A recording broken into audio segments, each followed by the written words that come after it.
How to create a fundraiser on Instagram. So if you want to create a fundraiser on Instagram, then what you need to do is you need to simply open up your Instagram application. Once you open the Instagram, now you need to simply go for the profile, which is on the bottom right. Once you're here on the profile, go for the upper right, which has that plus icon.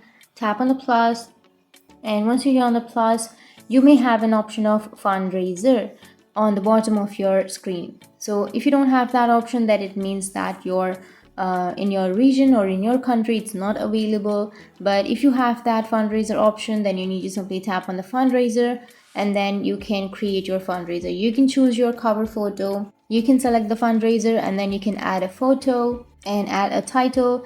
You can add your goal or collaborators. Once you click on share it, it will be in your bio and your feed until you end it. So that's how you can create a fundraiser on Instagram. And if you have any questions, feel free to comment below. Thanks for watching.